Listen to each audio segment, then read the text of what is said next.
This review might surprise you, as the show surprised me, so for better or worse, let's go.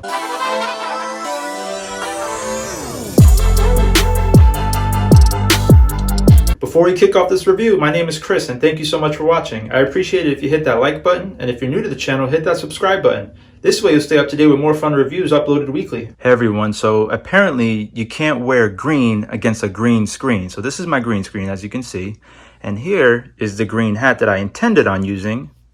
Shout outs to Goldberg, Mighty Ducks. I like this hat, but unfortunately, now it's looking like it's invisible on top of my head. I think it still looks cool, and it's too late to go back and redo this video, so I hope you enjoy the video, and here's the hat. The Mighty Ducks Game Changers is a new Disney Plus original series, which is a continuation of the story from the 90s movie trilogy, The Mighty Ducks. This review is spoiler free, and it's only for season 1, and I wanted to mainly make this review because season 2 actually just started a week ago. This new story follows several main characters as they grow into better people and professionals, but this series also does a great job at showcasing all the side characters on all their individual journeys. The main protagonist is Evan, who I think they said is 12 years old. He's pretty good at hockey. However, he gets cut from the Ducks, which are now one of the best youth hockey teams in the country, whereas back in the movies, it was the opposite. Well, hold up, and now that I think about it, that's not necessarily true because the teams in those movies actually became great. But when you watch this show, they took that small town franchise to a whole new level to where it's almost completely obnoxious with how serious they take these Pee Wee leagues. Evan used to be on the team for the younger bracket, which is up to 11 years old, but he got cut when trying out for the older bracket, which is from 12 to 14 years old. The coach of this new Ducks dynasty goes by Coach T, and he's something like the villain of this show, but when you really think about it, it's more so the entire Ducks organization since the culture has changed so much. Coach T cuts Evan and pretty much says if you're not good at hockey, then why bother? Evan's mother, played by Lauren Graham, who is a single mother, just wants her kid to play hockey regardless, so she ends up going out her way to create a new team so that him and others can still play, even if it's just for fun. So now they end up recruiting all the outcasts at their school who just want to be different and have fun playing hockey.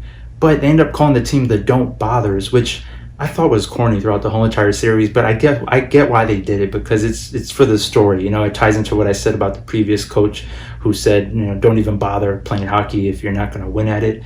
So it's okay. But the overall plot is about following this underdog team to see if they can have fun playing hockey, but also progress to compete and possibly win the tournament. But these kids start off horrible. I mean, worse than the kids from the original movie. Now, Evan's mom ends up finding them a location to play, which is actually in downtown Minneapolis, and it's called the Ice Palace, and pretty much it's ran by no one other than Gordon Bombay, aka the Minnesota Miracle Man, aka played by the one and only Emilio Estevez. Now this skating rink establishment that he runs is literally run to the ground. I mean, it's barely holding up. You can tell right away that Bombay has been through a lot these past few years, which is pretty much around 30 years from the last original movie when he first started coaching. He's just very unorganized and careless when it comes to hockey and children. Meanwhile, when you think about it, he's running an ice skating rink. But his character has always been fun to watch on screen as he changes and adapts over time. But the great thing about this show is that they don't just focus on the children as you may think they do as promoted from this show.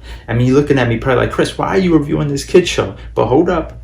The show actually does a great job at balancing the screen time between the children and the adults, which I appreciated, okay, because hello, I know I might act like a kid, but I'm an adult now, so I appreciate these adult interactions. And it especially does a great job at balancing the relationship between mother and son. And Evan's mother has such a great character arc because once you find out that she actually had to drop out of law school to take care of her son, you see throughout the show how that really sets her back in her career. And then you see that typical but unfortunate, petty, passive-aggressive side of corporate culture. When it comes to the little things of how people in corporate kind of treat or take advantage of each other. And her son Evan used to be popular from being on the Ducks team, but now that he's no longer on the team, he's actually struggling to adjust with a change in popularity. And the good thing about this show when it comes to the character development is that it's not just about him. Every kid on that team actually has their own personal struggles when it comes to their development, which I appreciate and found very interesting. Now, you also learn from the parenting side of the kids who play for the Ducks. This organization has become so serious when it comes to setting up their kids for college. I mean, the parents are more competitive than the kids. They put so much pressure on them, literally trying to engineer their life every step of the way. They even assigned them a college coach at the age of 12. You can see now how Evan's mom was ready to take her kid about that organization. But she actually ends up becoming the coach for the new team,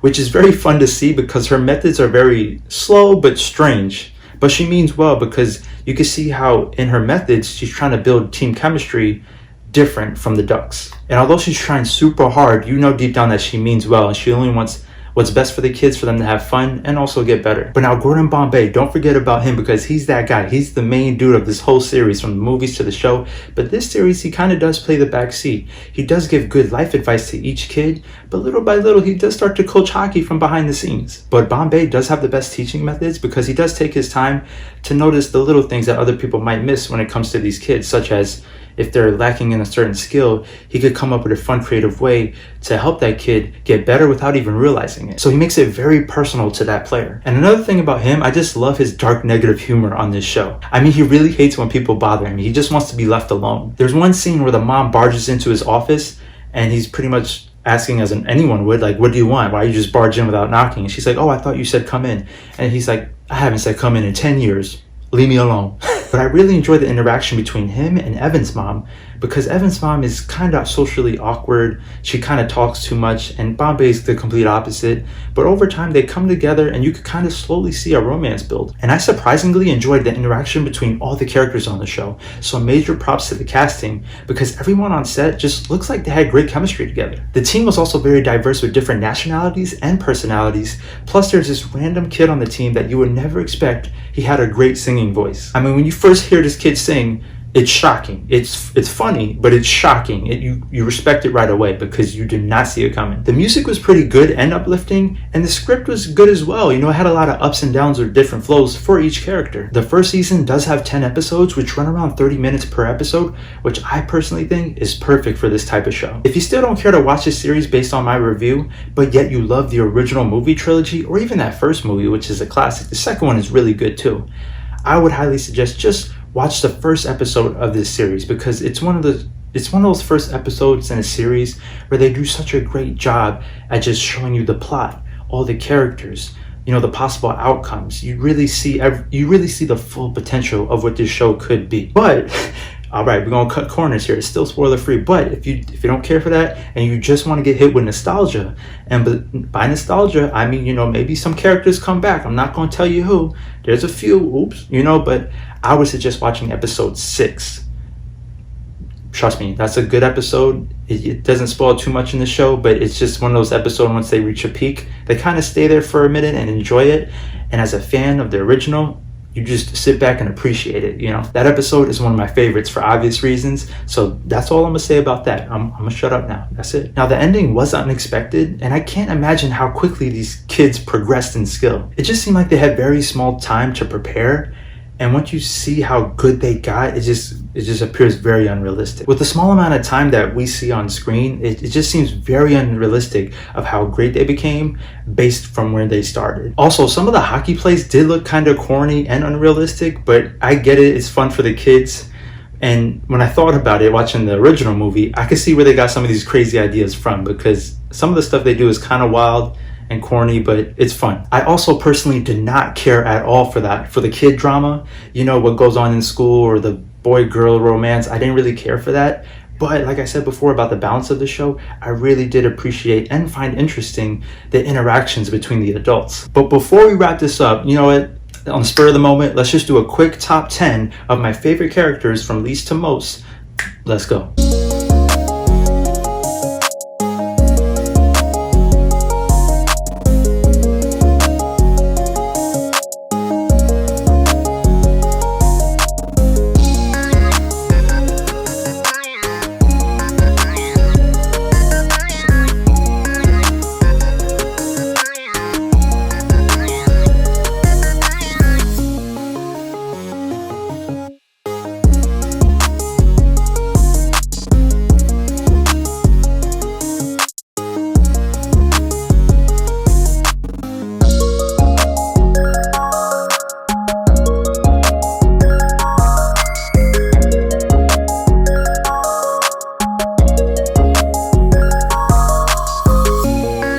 Overall, I was very excited to see Emilio Estevez reprise his iconic role as Gordon Bombay, along with feeling that nostalgia with hoping to see more of the classic Mighty Ducks branding and characters.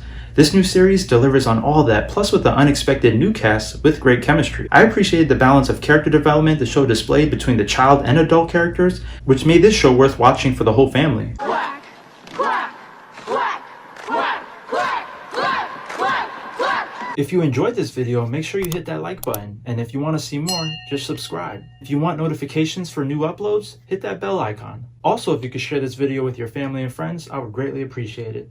Thank you again for watching, and I'll see you on the next one. Peace.